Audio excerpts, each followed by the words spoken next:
La transition, en fait, ça va être toute la période entre le moment où l'enfant commence à être adolescent, puis après va devenir un jeune adulte. Donc c'est vraiment une période qui est charnière dans le parcours de soins du patient, à l'hôpital, mais aussi à l'extérieur.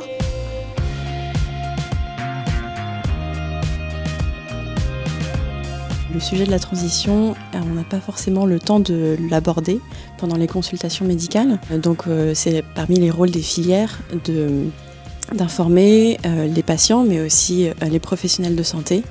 Si on reste juste focus sur l'aspect médical, sur l'aspect maladie, sur l'aspect...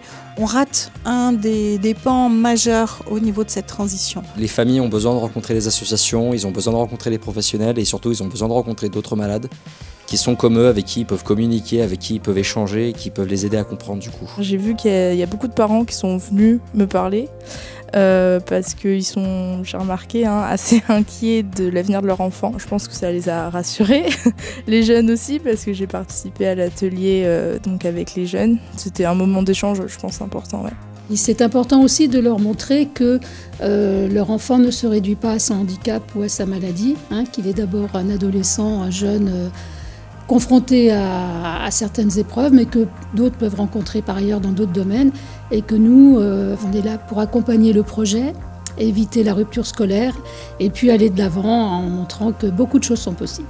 Alors je suis venue en tant qu'étudiante, c'est plus à titre informatif que je suis venue plutôt, parce que je trouve qu'on ne trouve pas les informations assez facilement, ce qui est sur le handicap, sur les dispositifs d'accompagnement qu'on peut mettre en place, surtout dans le cadre des maladies rares. On n'a pas assez de connaissances, pas facilement l'accès en tout cas.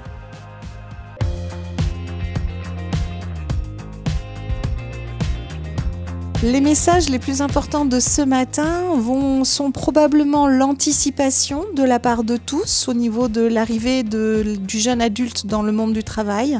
Cette anticipation passe aussi par une coordination. On l'a vu aussi, les parents ont bien signalé la nécessité de se coordonner avec l'éducation nationale, avec le monde social, avec le monde médical. Voilà, c'est ça qui est important, je pense, l'anticipation et la coordination. Un peu de temporalité, un peu de renoncement à l'idéal qu'on aimerait avoir pour nos enfants ou qu'on aimerait avoir pour soi. Mais ça, c'est en deuxième temps. Il ne faut jamais rien lâcher, que certes, c'est une tâche qui est difficile quand on est parent, mais ça vaut vraiment le coup. Il faut savoir aussi bien s'entourer. Il ne faut pas hésiter quand ça ne fonctionne pas avec un médecin, avec un rééducateur, dans une école, à aussi aller voir ce qui peut se passer ailleurs. Il faut s'ouvrir. Il faut baser un projet sur ce qu'il y a de positif, sur ce qu'on réussit, sur ce qu'on aime faire, surtout parce qu'il n'y a pas que l'école, loin de là. Les difficultés elles sont partagées universellement à quelque niveau qu'elles soient, même si la maladie effectivement est quelque chose de très, très éprouvant et que les familles évidemment sont confrontées à des parcours bien souvent du combattant. Les choses changent quand même, on prend conscience au niveau médical qu'on doit se poser sur cette question de la transition, qu'il faut l'organiser. Donc il y a déjà des choses de mise en place. On a sur Lyon un espace transition, donc un lieu où on peut organiser des consultations de transition.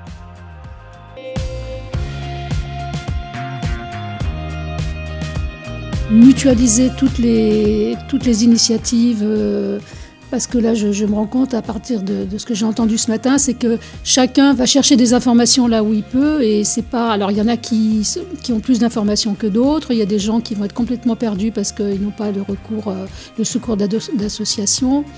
Alors en ce qui concerne le regard de la société sur la maladie ou sur le handicap, il me semble que ça évolue beaucoup.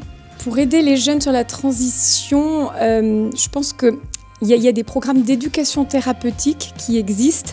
Alors moi je parle surtout de ce que je connais, donc la déficience intellectuelle. Et dans notre programme justement d'éducation thérapeutique, on parle de cette transition, on parle de la projection, de passer dans le monde adulte. Et ce sont des groupes de jeunes entre eux où on montre des parcours de jeunes déficients qui sont passés dans le monde adulte, soit dans le monde du travail, soit pas. Il y a beaucoup de personnes qui se mobilisent. On n'a pas l'impression, quand on est parent, quand on est patient, on n'imagine pas en fait l'investissement des médecins. Moi j'ai découvert tout ça et je suis quand même épatée de voir qu'il y a des gens qui arrivent à s'investir autant. On voit que l'inclusion elle se fait quand même plutôt bien, qu'il y a quand même en grande majorité une bienveillance de la part de chacun des concitoyens. Par contre, moi je regrette vraiment le fait qu'on a vraiment l'impression, on a tendance à voir qu'on fait des économies sur le dos des personnes en situation de handicap. Ce qui est important aussi, c'est le témoignage de personnes qui ont vécu cette épreuve-là et qui peuvent témoigner de leur... encourager tout le temps et montrer que même si c'est difficile, on va y arriver, en tous les cas on y croit.